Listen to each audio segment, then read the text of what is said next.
Good morning and welcome to Family is Love. And today we're gonna talk about family. And I am DJ JM and I'm with DJ BJ, DJ Elsie, DJ Jaya, DJ Isha, ikaw na, and DJ Faye, and DJ Chris. Anyway, we will be talking about family. And take it away, DJ Caris. Thank you, JM. So, to start, what even is family? You know, some say it's just blood, but I think it's more than that. You know, family is who shapes you through support, struggles, or just pure chaos. You know, for me, they're the pillars of who I am now and who I will become in the future. You know, whether that's in a good way or a work in progress way. We'll see. Oo nga, tama ka nga, Caris. Like, family isn't just kasi. Yung parang hindi lang naman siya bloodline, di ba? Ano rin siya eh. It's more than just blood. It's more than just blood. Paano pag kanyari, di ba, adopted ka lang, or it's still family kasi they're being taken care of, di ba?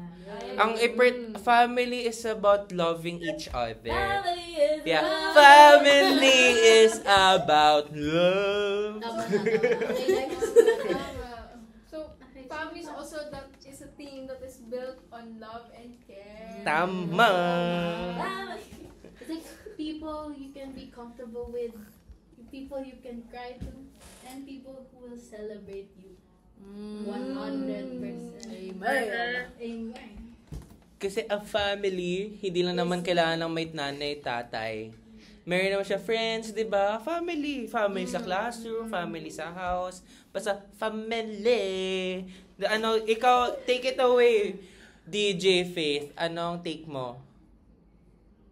Well, for me, I agree because family is more than just through blood. It's also friends and everyone around you. And for me, I consider you guys my family as well because you're one of my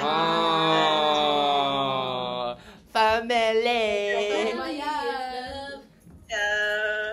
Yung katulad sa akin, sa family ko kasi, kami, nuclear family. Ano ba ang nuclear family? Nuclear family, mga traditional, yung may nanay, tatay, kapatid.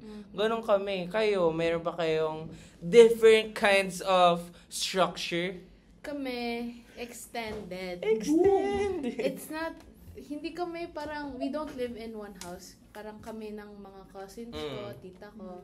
We don't live in one house. Pero, like, we're really close to each other. Like, distance-wise.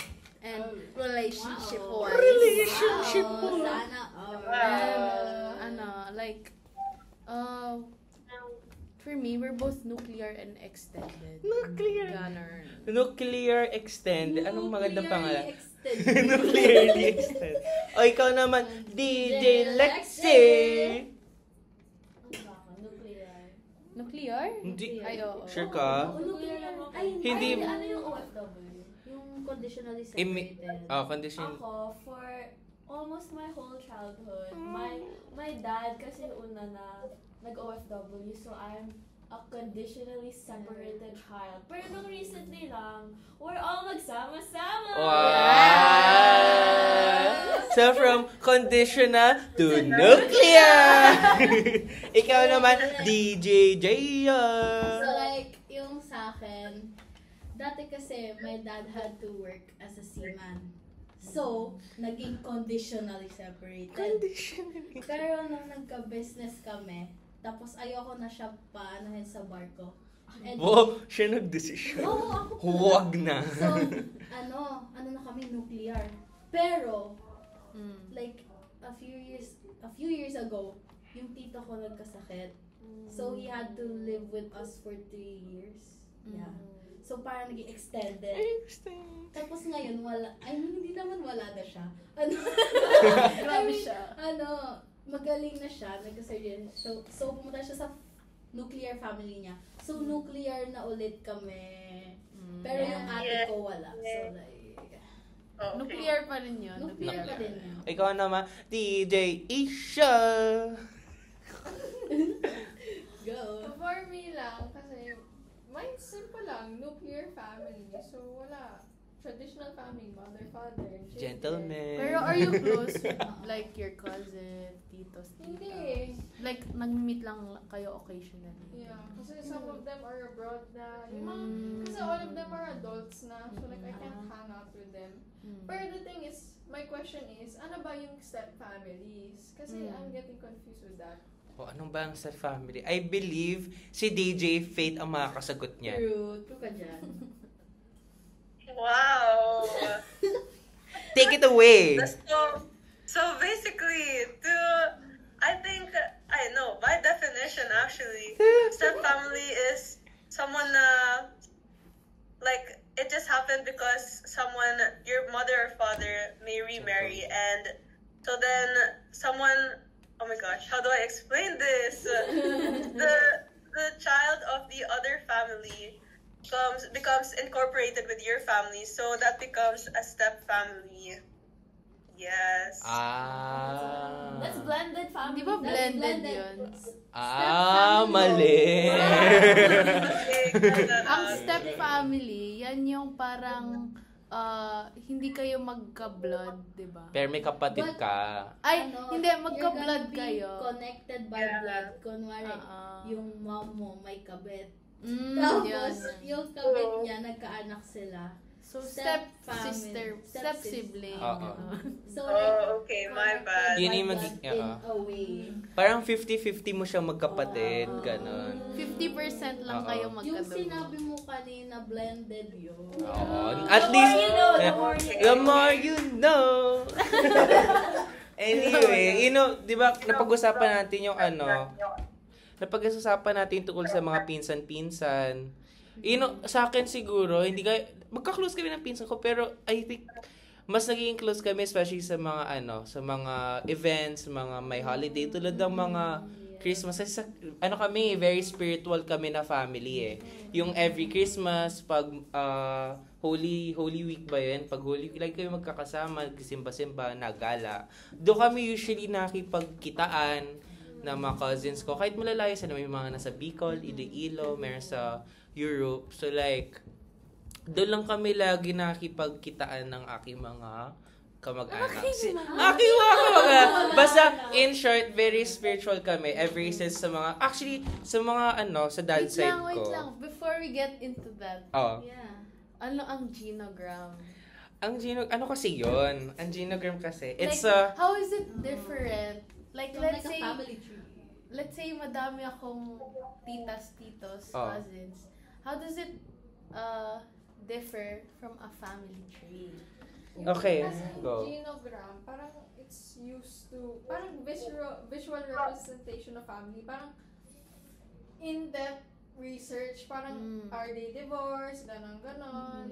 Tsaka nakikita dito yung diba? Relationship. Yung mga din, like it helps with parang Mga illness. itatrack mo kung kanino Kung hereditary. nagsimula, Oo. ganon.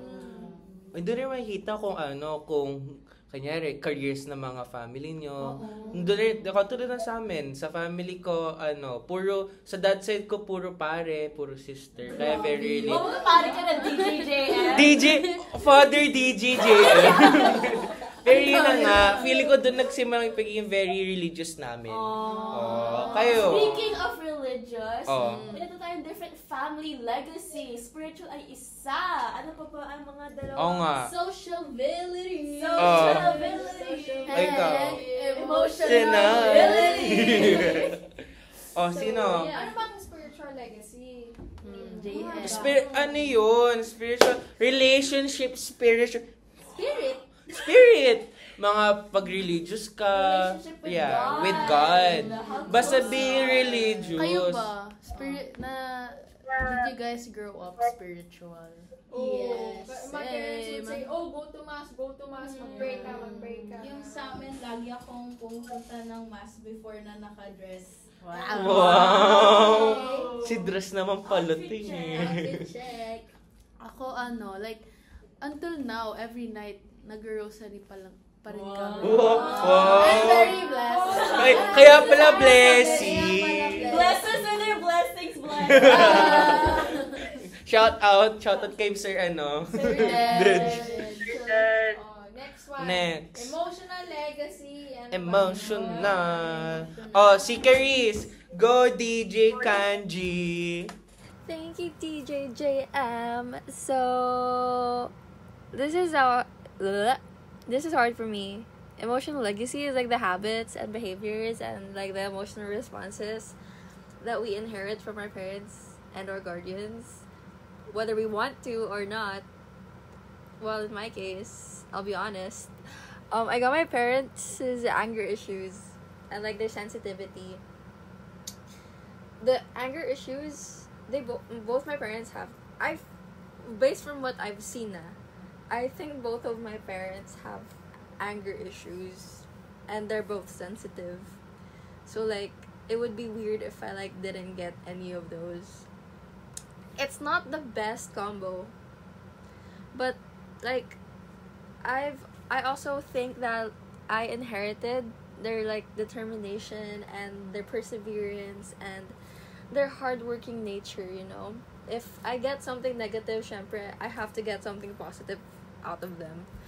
Which, I think those traits balance each other out. But I think the challenge is like recognizing the bad stuff and then working to break the cycle while keeping the good. It's not easy, but hey, self-awareness is step 1, right? DJ JM? Okay. Si DJ Faith. Iniiwan niyo si DJ Faith. Ano ka, DJ Faith? Social ka ba? Emotional or very religious/spiritual? For me, I think that my family passes down like a social kind of legacy. Since palagi kaming may strong emphasis sa education So, yeah, so my parents always want to prioritize my learning, and I think that that's a very good trait, especially as a LaSalle student, diba? Wow! LaSalle student! Shout out. As a LaSalle student. Ano pa? Ano pa yung last one? Si naman? Si Isha. DJ Isha. So, for me kasi, yung family ko, parang emotional legacy. I mean, kasi differs Una, emotional. Yung dad ko, parang neglectful siya, gano'n. Tapos yung mom ko, unconditional love. So parang she gives a safe environment where emotional roots can grow. So like I can share this to her, and then in the end, I end up like being able to have confidence, support, and a positive identity. Wow. Sa yun? Dad mo, neglectful, tas yung mom mo is, siya? Unconditional love. Wow.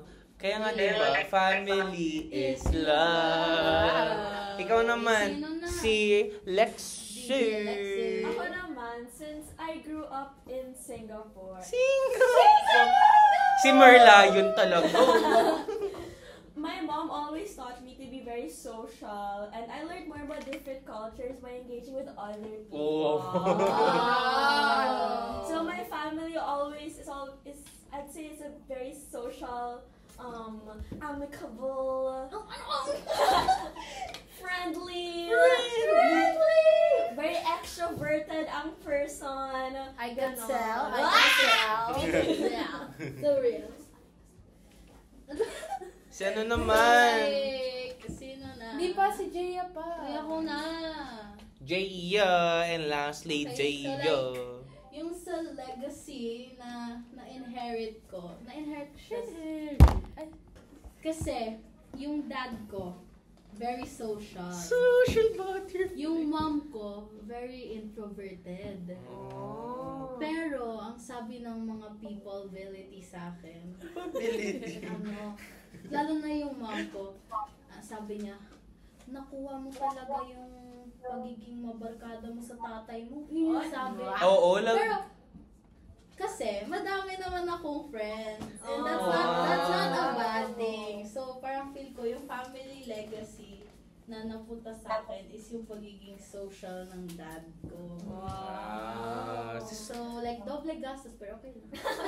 So, tama nga pala yun. Kapag sinasabi nga ng parents mo na, manang-manang ka talaga sa tatay mo. Yun pala, na paano pala yun, nai-inherit. Galing saan? Oo. Sa genogram. Wow.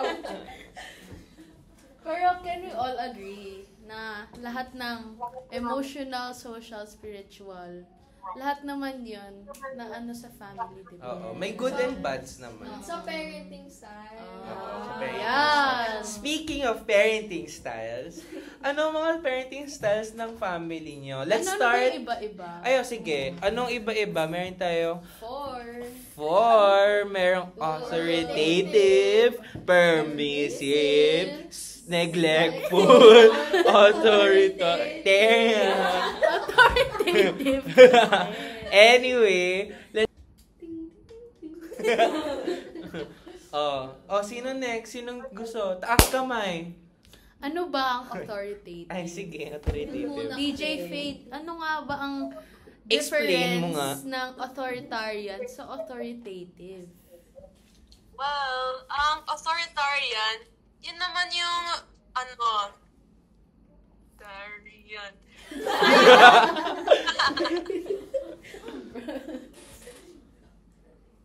Sila yung super strict. So, Sino? sila yung Authoritative o authoritarian? Authoritarian. authoritarian. Wow. Authoritarians are super strict. So basically, they're the kind of parents with low warmth and high control. Wow. Kanino galing yan? Miss C. Go. Continue. Okay, and then authoritative on the other hand, sila yung parang mix of everything in a good way. So they have high control and high warmth as well. So they know how to balance how they treat their kid. So instead of being... So parang ano yun? Ano ulit to? Authoritative. Yeah. Yun di ba yung parang best, sinasabi nila lang golden, Ay, hindi golden, hindi pala golden child. Yung parang best parenting style kasi, not very strict pa rin, pero may soft side pa rin siya. Tsaka open communication. Open communication, tapos may Yun ang barriers important. pa rin. Di ba? Ano pa, Faye? Ano pa? Explain mo na lahat. Ano na yung neglectful tas permissive? Oh wow, sa akin na. Okay. Of course!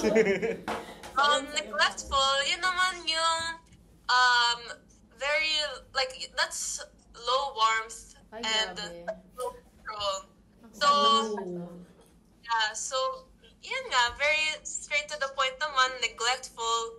And then, permissive on the other hand, they just let everything go by. So, they have low control and high warmth. So, parang have any boundaries on what the child should and shouldn't do. And they just kind of let the child do whatever they want. So, my question is though for you guys, what do you guys think your parents have? So, like, what kind of parenting style do you have? For me, I think authoritarian sila. As I said, parang they're very religious, and along with that, they're very traditional talaga. Like, ako, bawal pa ako mag-boyfriend. Pero, ang ano naman ito, parang ang downside, if you're being too much of an authoritarian, parang magiging rebellious yung mga anak mo, diba? Oo, kasi parang... Tingnan mo naman ako! Kasi, rebellious! Yun lang. Parang, I think if you're too strict on your child, parang you won't give them, like, you won't teach them, what do you say? How do you call this? Independence. Parang, parang kaya naman nila, pero it's like you don't trust them, ganon. siguro sa akin, sila, yung mom ko very authoritative kasi siya stricto siya, but then meron pa rin siyang very soft side. Basta may barrier siya. Yung dad ko naman, authoritarian pag religious related. Kasi nga, sinabi ko kanina, diba, very religious sila. So, lagi talaga kami on time sa simbahan or 30 minutes before. Ay, ayun. Kayo naman. Scary naman. I'd say that yung parents parents ko, authoritarian. Pero after naman, sometime, nag-open up na kaming family, naging Wow. authoritative naman sila. Wow. Wow, that's good. So, yung akin, mix sila ng both authoritative tsaka permissive. Kasi, before, authoritative lang. Pero, nung lumaki na ako, naisip nila na, ay, kailangan na nito maging independent Parang lenient girly. na siya. Oo, Lenient so, na naging sila. lenient na sila. So, parang permissive na sila. Hindi sa wala silang pake. Pero like, hinayaan na nila ako mag-discover ng stuff. Gano'n. Yeah. So, for me naman, before, naging neglectful sila kasi they had to work, ganon. So, parang naging detached yung mga siblings ko Parang tapos, katay. dahil sa lack of care. Pero dahil sa pandemic, we got so close. So, ayun, naging authoritative na sila. Parang warm and firm, tapos has boundaries. Pero has boundaries naman. They listen to us, ganon. Pero syempre, may ganon yung dad ko. Strict yung dad ko, especially kapag may boyfriend ako, ganon. Yeah. Pero paano pala yun? Di ba you have nga a boyfriend? Alam ng dad mo. Oo. Sinasabi lang sa akin, don't have a boyfriend until you're 30. Don't get married until you're 30. Pero accepted naman yung boyfriend ko. That's good. Meaning na accepted niya naman at namin nakita siyang very good things with the boyfriend, di ba? Ikaw naman, TJ Kanji. Thank you, DJ J. So when it comes to parenting styles, I've seen both extremes. So my dad was somewhat strict, but not entirely, since he had bigger battles to fight with his health. So while he cared, a lot of his energy went into medicines, dialysis, and just getting through the day. But my mom, on the other hand, was neglectful, choosing her boyfriend over her own children, which is crazy. Like, during pandemic, she would leave. Like, kahit pandemic, it's crazy to me. Like, she would leave us. Like, leaving us with no food, no money to buy, pa-deliver man lang. So, she was barely providing the basics. That's why, if I ever become a parent, I want to be the complete opposite of my parents. Because I'd probably lean toward authoritarian, but not in a cold, rigid way. Like, I'd make sure that my kids feel supported while also giving them structure. Basically the balance that I never really had. Oh, di ba? Lahat tayo may iba't ibang different parenting styles ng ating mga parents. At it's Faith, something, hindi ay ba katulad kay Faith, ano ba yung sa'yo? For me naman, authoritative yung parents ko kasi they understand na, I'm a teenager then and I want to experience some stuff. So, they're lenient with me about that. But they know na we have boundaries and they trust me naman. So, that's why a lot of people say that authoritative is the best because children are able to open up with their parents as well, diba? Katulad din Yeah. sa'yo. Yeah. Pero, may cons ba to? Like, are there any downsides if you're too authoritative? What do you guys think? I mean, You become authoritarian. Really? If you're too authoritative. Hindi really? really. Hindi naman mo opinion ko sa bagdi. Ay, ganun ba? Hindi, para sa akin naman, depende sa point of view kung paano yung decision making Hindi ng mo isang magigets now. if Oo you're nga, too hindi mo young siya now. magigets now. Pero if you get a family, you get to see what they're seeing. Kaya nga, diba, according to the genogram, Ano kasi, like for me, feel ko kung saan ka nag-grow up, like kung ano yung type ng parenting style Parang ka ganun nag-grow up. Parang ganun din yung mapapass on mo sa child. So, it really depends on you. If you wanna, you want to change. you wanna change it.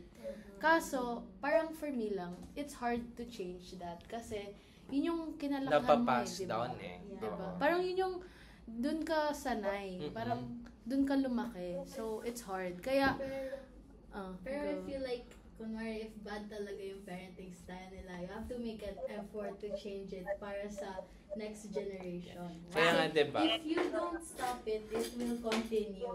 So that may lakas ng loob ka, stop yun. It ends with us. Oh, kaya nga, break the generational trauma. Oh, diba? Anyway, since madami-dami na tayo na pag-uusapan, let us end and wrap it up here at Family is Love. Thank you for watching, and yet again, I am DJ JM. You are? DJ BJ. DJ Lexi. DJ JM. DJ Isha. And DJ Faye. And DJ Therese. And this is Family is Love. Okay, bye. Family is love! Aba? Nahuli na.